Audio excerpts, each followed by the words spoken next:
I had a sex dream about my grandmother. I had a dream in which my grandmother sexually advanced on me. And the thing about my dreams is that they're extremely realistic. They look real, they feel real, and I respond to situations the same way that I would in real life.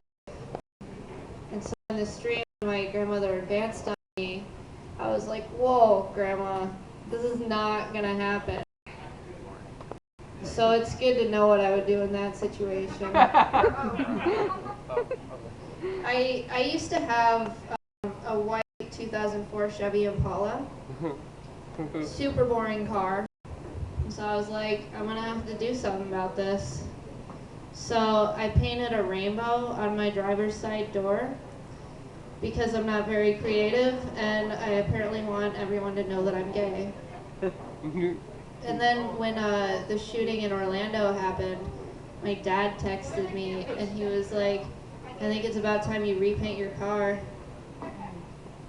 And I was okay with that, actually, because I had kind of been getting harassed. Like, people would yell fag at me and stuff. And that's not very nice. Yeah. I got it. But, like, what if I wasn't even gay, though? Like, what if I just really happened to enjoy refracted light?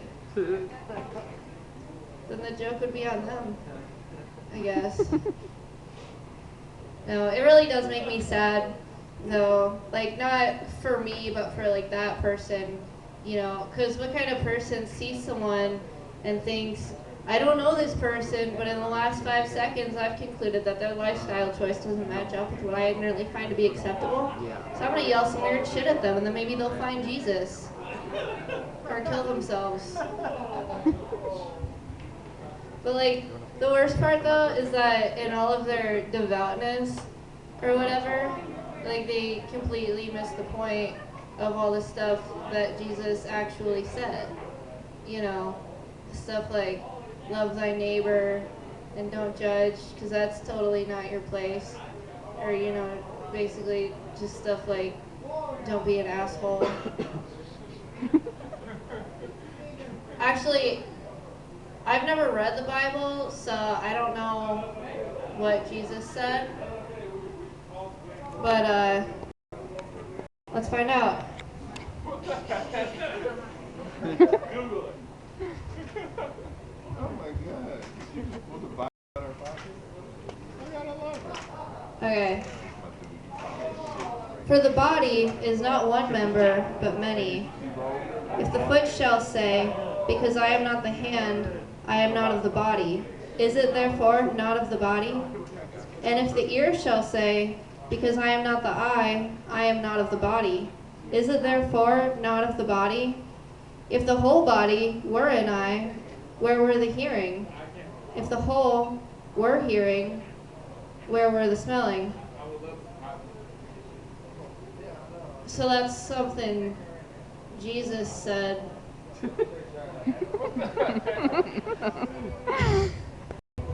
But no, like if I'm walking down the sidewalk and I see like a cute straight couple holding hands, I'm not gonna be like, goddamn heteronormativity at them. But I really do, though, hate straight people. Goddamn breeders. I love how white people came up with a really offensive term for like normal people, and it's like referencing the fact that straight people are to blame for overpopulation. And it's true too. And they're goddamn lucky for all us queer ass motherfuckers adopting all their unwanted kids. But mostly though, I just hate straight girls that I've slept with. You know, because they're always just like, well, I would feel weird. I wouldn't know what to do. And I'm just like, I just went down on you for like 45 minutes and you still don't know what to do. Or they're like, Fuck, I forgot. That's all I feel is straight. I completely forgot what the last part of that joke was. So, you know how a lot of people have to wear glasses? I think that they should just make everything bigger.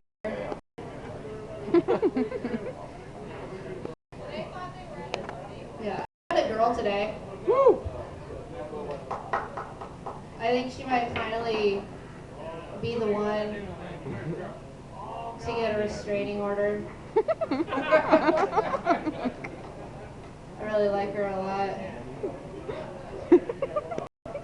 No, actually, I was in Home Depot, and this girl just like came right up to me because she needed some paint, and I work in the paint department. But she showed me a picture on her phone, and it was a picture of the dead flat of the Pro 100 series. And I was just so impressed because no one had ever asked me for that before. And she was like, "Do you have this?" And I was like, "Yes, we do." So I grabbed her a can, stuck it in the shaker. She complimented my glasses. I took the can out of the shaker and set it on the counter, and she took it and left. But like, I really wanted to ask her for her phone number, but I couldn't do that because I was at work, and you're not supposed to hit on customers. And the only things that I know about this person is that she had short brown hair and glasses, and she was obviously a lesbian, and she owned a brown t-shirt because she was wearing a brown t-shirt that day. And also, apparently, she paints with the dead flat of the Bear Pro 100 series. So if anyone here knows a really cute lesbian with short brown hair and glasses who owns a brown t-shirt and paints with the dead flat of the Bear Pro 100 series, let me know. I actually this morning at work I opened, and when I open at work I have to clean the tint machines, and in order to do that I have to get down like this so I can like reach up and like clean out the like nozzles like for the tint. But when I got down like this, I had a bowel movement. Oh, Lord. But like nothing came out though, because I have anal muscles. But I obviously had to go to the bathroom immediately. And when I went to the bathroom to take a shit, it was just like an endless stream of like diarrhea. Oh, my God. It was so good.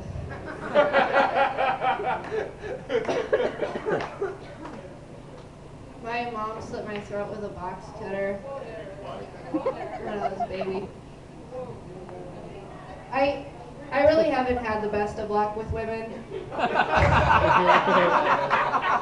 so far in my life.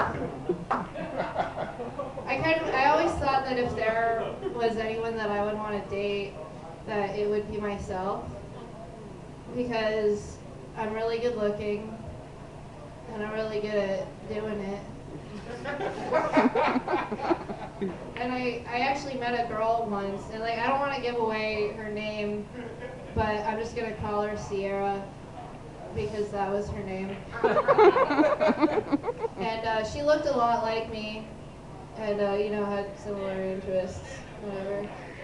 And so I was like, I'm gonna get on that. So I started courting her, and you know, because I'm very traditional. But then after like a few times of hanging out, I started to realize that it wasn't really going where I wanted it to go. So then I decided just to tell her that I wanted to do things on her vagina. And she said to me, she said, "I'm sorry, I only date girls." Get it? It's funny because I am a girl. The first person that I slept with was Nikki. We were going at it like rabbits for about a week. But then one night, she was like, "I'm sorry, hon. I'm kind of in the mood for dick tonight. And I don't have one of those." And then after Nikki, there was my girlfriend Alex. I took her virginity, and then she decided that she was asexual. So that was really good for my self-esteem.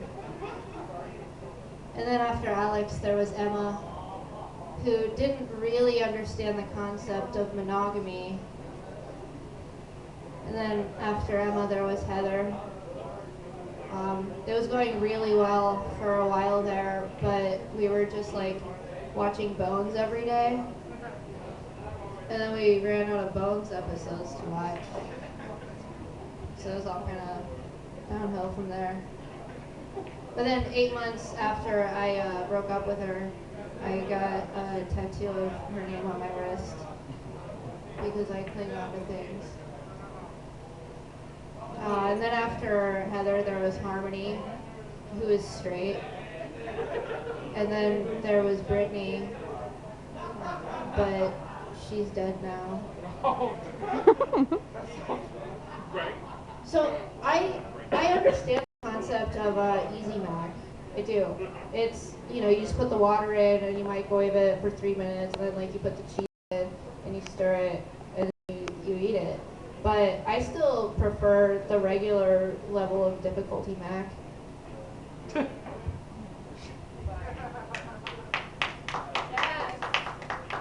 don't remember what I was going to say after that. But there was some stuff. So, I have had a lot of crushes on older women, particularly women born in the year 1981. There's been like 4 of those. There was my biology teacher in high school, Mrs. Hograve. And there was also my youth pastor, Paula. And there was Milena, the schizophrenic Danish girl who never left her apartment. We had a flirtation online for several months. And then she abandoned me. And then also, there was my stepmom. I had a really huge crush on her when I was like 4. But then she married my dad. So that's probably not going to go anywhere. I have a lot of things in common with my dad. Like, for example, we have the same taste in women. We are also both members of prominent racist organizations. He is a member of the KKK, and I'm a member of the DAR.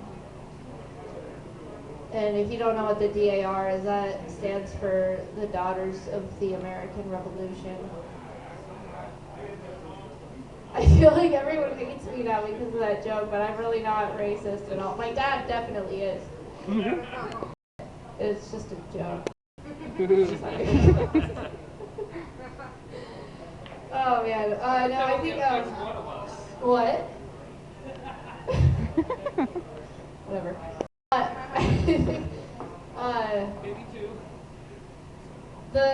My favorite time that I ever had with my dad was when I was about 12 years old. I went over to visit him, and he handed me a large mallet, and then he brought me around out back, and there was a piece of white plastic laying on the ground, and he lifted it up, and underneath there was a skunk in a trap on the ground, and he was like, "Go at it," and I was like, "Nah, you go at it." And so I handed him the mallet, and then I just kind of stood off to the side and like watched as my dad bludgeoned a skunk to death. And there was just like black and white fur and like blood and guts flying everywhere, and I could just like hear it screaming for its life. That was a good day. Thank you.